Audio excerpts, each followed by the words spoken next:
negativity, or have you managed to? Well, you know, I think I've managed to stay out of a bunch of crap that it's been civil. Yeah. One lady in particular who lied on me, that got squashed. But I've been set up before. I think early on in my career, I met a young lady, and thought she was single, and I was in a hotel room, and at 4 o'clock, somebody was knocking on my door. I think this guy, she lied. It's like he's coming to kill me. I had to call the police. When you live in a spotlight, there are people who specifically try to set you up. I've made it my business to make sure I stay above the law. Because I try to make sure I understand that the dichotomy between being in the limelight and thinking that you're a movie star. Let me just clear up what a movie star is. A movie star is someone who opens movies. Okay. Denzel, Sam Jackson are movie stars. I'm a working actor who happens to have become popular because black people just made me, because I've done so much work. So I don't get caught up in the fact that I'm a movie star. You're very recognizable. I'm a recognizable entertainer who has a range of work that I do. So I never go into any situation thinking that because I'm Clifton Powell that I'm above the law. And plus I was raised to be a certain way. Now, anybody that knows me from my past knows I'm wild and crazy. I have a notorious reputation that people still talking about 20 years later in Hollywood for being a ladies' man. I'm putting together a one-man show and write a book, and I'm doing Behind the Lens where I talk about the wild years. And when you make money, and when you know, I don't know if women think I'm handsome now. I'm 63 years old. I don't really care. But in my 30s and my 40s, I was cut up, and I'd like to think I'm a fun guy, a good lover, and I had a lot of women, you know, and I said the same thing I said on Wendy Williams. I ruined my marriage. Now, and I used to travel with 4 women. I used to juggle. I think I juggled at one point 12 women, and 8 of them were bisexual. Jesus Christ. I like anybody out there to tell me, because it's a lot of old, I call them punk, old, I can't say what I really want to say, y'all. But I call them, with Cat Williams, bitch ass niggas that talk about niggas who get girls like I used to get girls. Niggas still scared. Clifton Powell gonna get all the girls. Nigga, that was 20 years ago. Relax. The problem that they don't understand, a lot of times your girl picked me. You know? Most of the time, probably. You know? But let me say all of that. At the end of the day, I never imagined any of it. When I was coming up, I was so black. They called me every black name you could think of. Captain Black, 11:59, 1 minute before midnight. I had, my hair was so beady. This guy said, look like a rabbit shitting on your head. They made fun of my furniture. They made fun of me every day. And so when it changes, you don't even know how to handle it. That's what I was going to ask you. But let me finish this last part, because it's very important for people to understand that when you see me, I had no idea what I was doing. So when I got married, I thought I was going to be faithful. And then before I knew it, I had money and a lot of women, and they all come out the woodwork. And so we can judge people. But I often tell people, if you're going to judge somebody, go back to where they came from and then judge it. Because nobody gave me any guidance.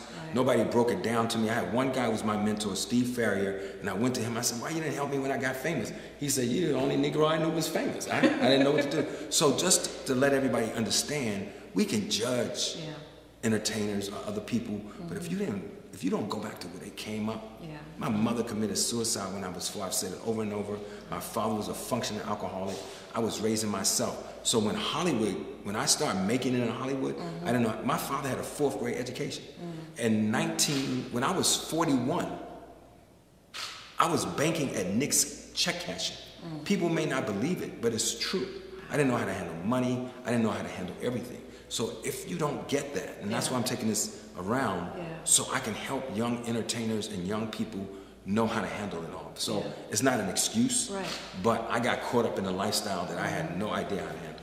What did you learn from that? What did you learn in relation to dealing with women now differently, or differently obviously than it was then? You know, I've learned a hell of a lot. I've learned that the people that you think love you the most in your camp are some of the same people who really are waiting for you to fail. When I hit rock bottom, I did a play, and can't remember what year it was, but Things That Lovers Do with Kenny Lattimore and Shante Moore. And a real quick story, I'm gonna put this in my book.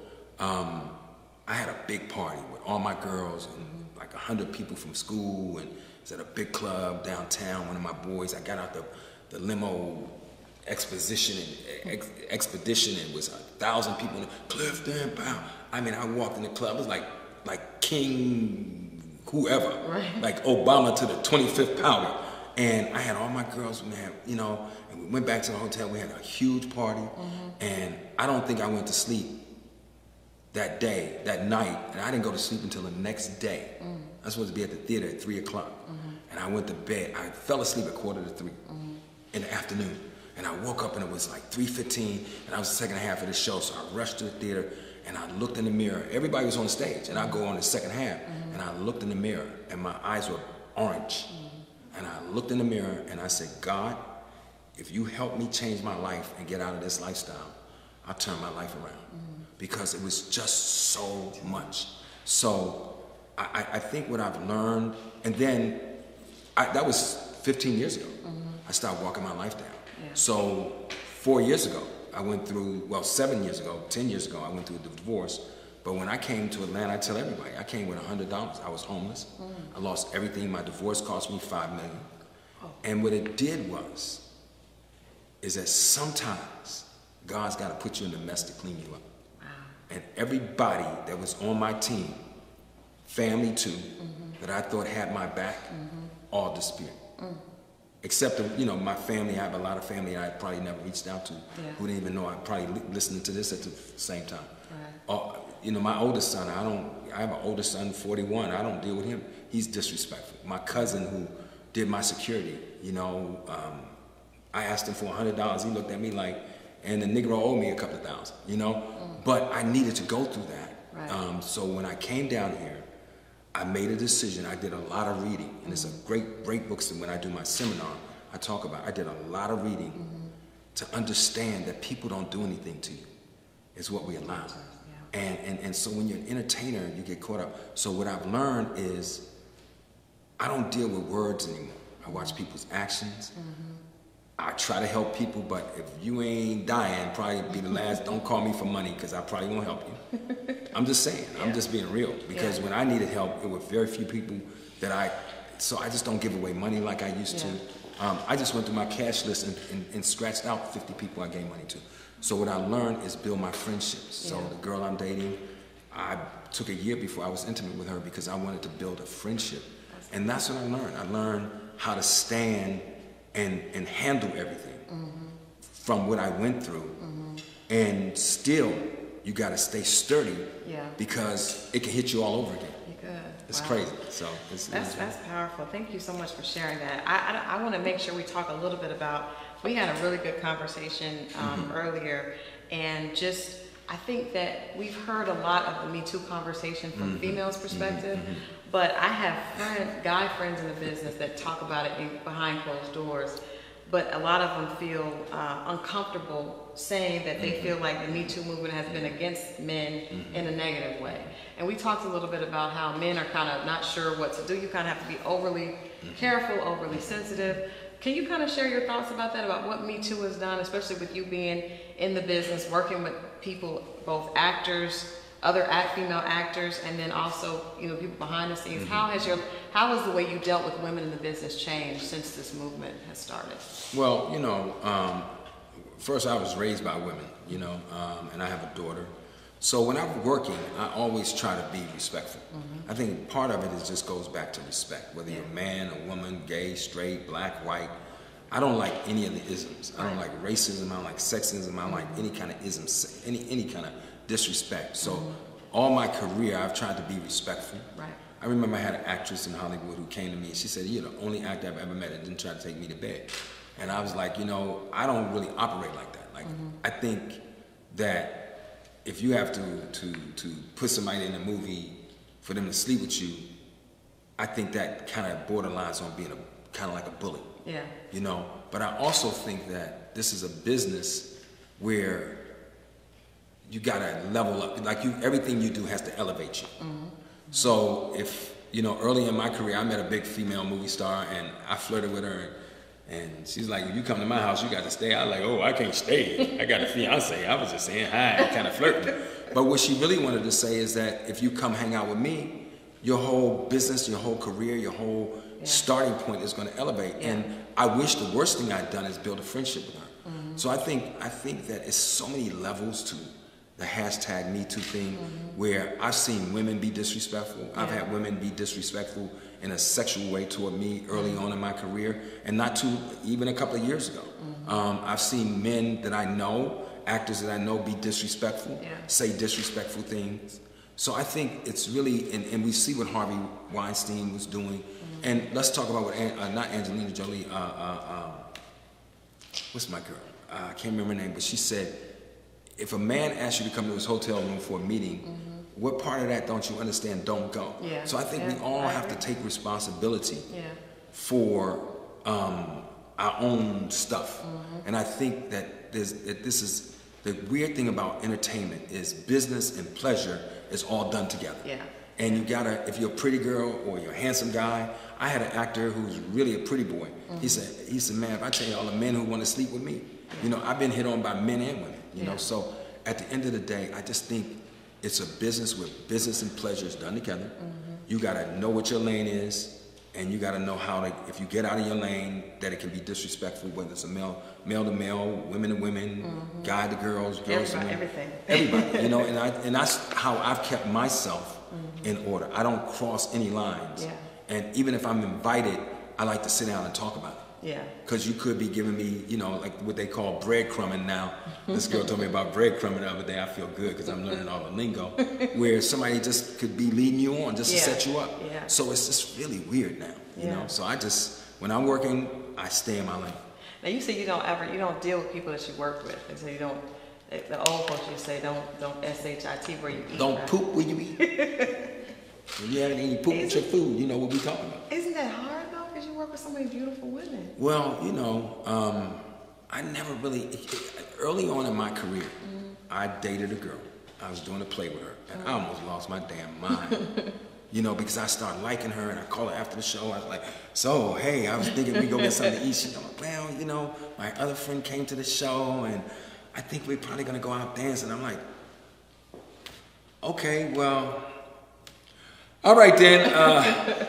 And you mad. So now you come back the next day, you mad. So the next day you thinking y'all might hang out, and she might just want to sleep with you one time the whole show. And now you starting to catch feelings, and it's an uncomfortable feeling. Have to keep going to work with working with somebody that you had a romantic relationship with, and now you can't speak to them. It's just really uncomfortable.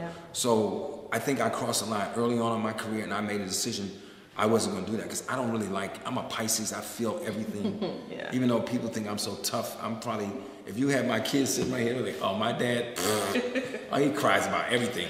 I just feel stuff, you know, and I don't, even when I have an argument with my girl, I don't really want to go like, no, 3 and 4 days not speaking.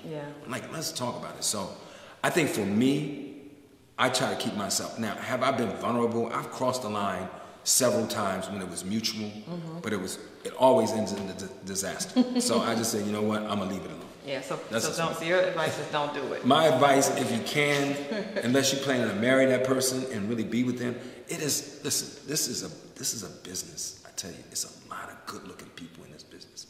I mean, women, I've seen women on sets that you smack your grandma. And then you can come on the set with your girl or a lady you might be dating, and Shamar Moore come out of this trailer with no shirt on. You believe, and you're gonna lose your girl. I don't know if y'all heard Jamie Foxx talk about losing this girl. You can lose your girl because I've seen my ex-wife do things. I've done dumb stuff in front of her, flirting. It's just a weird kind of. It's a lot of temptation. It ain't even temptation. It's just some kind of internal thing in the air that if you're not grounded in your own lust, you're gonna lose control. Because you might say, you know what, I love my husband. I ain't no way, And we don't really know how happy you are in your marriage. And then you walk in the room and Denzel walk in, you be like, ooh, that is Denzel. I just called teacher. I told Denzel. And see what women do. This is what women do. I know y'all, let's shut up. Women won't tell their man, but they'll tell their girlfriend, girl, what's going on? Girl, I couldn't say this in front of Charles. Ooh, you shouldn't say it in front of your man. You shouldn't say it any to your girlfriend. Well, if it's true, if it's Denzel, it's maybe true, though. I'm saying, you can't, if once you let that get in your head, he got you. Yeah. Denzel may. No, let me just say this. Once you let it, and I can't really talk, I don't want to talk too candidly about my ex-wife and the things I saw, or some of the things that I did in front of her that was disrespectful. Yeah. Things that with my lady friend now, I don't do anymore. Yeah. Because I didn't even know how disrespectful I was. Wow. It's just a weird undertow of energy that's all kinds of different things. Wow. And if you're not grounded, you're gonna lose your man or lose your woman. I'm just telling you. So. All right, this is reality check, so I'm gonna ask you best thing about Black Hollywood, worst thing about Black Hollywood. Well, the Black Hollywood I came up in was not like the Black Hollywood now. So I say the best thing about Black Hollywood now is that it is a plethora of people working. We have, African American executives when we didn't have them before. Yeah. We have directors, producers, we have writers, we have movies like Panther that made billions of dollars. There's television shows that I never thought that I would see, really in my time, a black drama on TV. Yeah. To see Power and Empire and Queen Sugar and Orange is the New Black and all the wonderful shows that were on television, Blackish and just name one. Saints and Sinners, Greenleaf, even on alternative networks. I never imagined, to see African Americans with wild hair, with big old afros or braids, or did not happen in my day. Yeah. I told everybody I lost the movie because the producers, a white producer, black director, and they brought me in the room and they said, we want to hire you for this role, but the networks think you're so dark you're gonna scare everybody. And they told me that point blank. Wow. But that was in the 90s, That's not long ago. Well, in 97, I played Martin Luther King. When I came to work every day, I spoke to these two cops who were sitting right next to my trailer. And then one day I came in, and a black cop said to me, he said, Mr. Powell, let me speak to you for a second. I said, yeah, what's up? He said, those cops you see, this is 1997, or maybe 93. He said, those are Klan. Those cops are Klan. He said, so they're never going to speak to you. Because I want to take a picture, because I'm from D.C. with all black folk. I'm like, oh, Klan. Shit, let's take a picture. Take a picture. Next year, black ass. No, so the worst thing about Black Hollywood is I think we still have to continue to learn to support each other. Watch how we destroy each other without doing our research. Continue to band together to support each other financially. I like to see more African Americans in distribution. And there have been some African Americans behind the scenes that have supported some of the movies that we've seen. And I think that like I know a couple of years ago I said something to Spike Lee about his words toward Tyler Perry. And then it really got crazy. And what I was really trying to say is that, okay, if we got a beef with one of my movies because it might be a little over the top, don't go to the white crossover media and say anything about it. Go talk to Tyler himself. So Spike and Tyler, I ran into Tyler. He actually had a conversation with Spike. So I personally, right here, right now, say I appreciate that about Spike. But that's what I was trying to say. Don't take that to the crossover media. Don't take your beef with any African American to the crossover media. Call them up. Go sit them down. That's how you help people. It's internal. Let's handle it. And my mom said, don't take it out of the house. You fix it in the house. So that's what I was really trying to say to Spike, for all the people who got it wrong, and to Spike. I commend you for going to talk to Tyler Perry. Yeah, no, that's huge. That's huge because it's all us. We have to figure it out. So before we get out of here, again, we want to make sure that we let people know when they can see Saints, when they can see you as Rex on Saints and Sinners, and then let us know what else you have coming up. Saints and Sinners, Sunday night, 9 p.m. on Bounce TV. Tune in. It's probably one of the hottest shows, not because I'm on it, But if you watch it, man, you better, I told everybody to get some red wine and some popcorn. That show is popping from scene to scene to scene to scene. And you said Rex about to turn up in just a bit. Rex about, y'all know what Rex about to do. But the wonderful thing about it is that it's a wonderful show, and the show can come back if you all support it. You know, a show like Saints and Sinners needs to have an audience. We got to keep finding sponsors. It's not a cheap show to do. So we need you all to spread the word and make the ratings do something that Bounce Television has never seen. And you're doing that. Keep doing it and spread the word. 9 o'clock, Bounce TV, Saints and Sinners. So you guys probably checked that out yesterday night, and we definitely want to make sure that we support it. We'll have the link and everything up on rollingout.com. Clifton, thank you so much for coming. Thank you. And thank you so much for your candor and honesty. Like some people, you know. I know somebody going to write in, but let me say this to everybody out there. One of the things I decided when I hit rock bottom, which was the best thing that ever happened to me, a lady gave me a book called The 12 Steps of Forgiveness. And I read that book and it changed my life, because that book talks about taking responsibility for what you've allowed to happen to you. And one of the things I decided when I put my seminar together and when I decided to do my one-man show or write my book is that I'm going to be honest, because you can't affect change in people unless you're honest. Yeah. And you can't help people grow unless you're honest.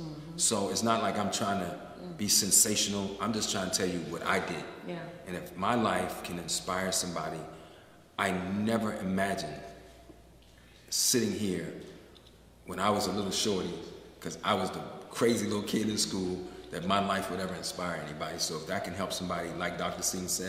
King used to say, if I can help somebody with a word or song, then my life will not be in vain. And that's how I feel. That's the best, and that's the best end to reality check I think we've had. Thank you guys so much for tuning in. You can read more about Clifton on rollingout.com. We will see you next time. This has been Christal Jordan with Reality Check, and we out.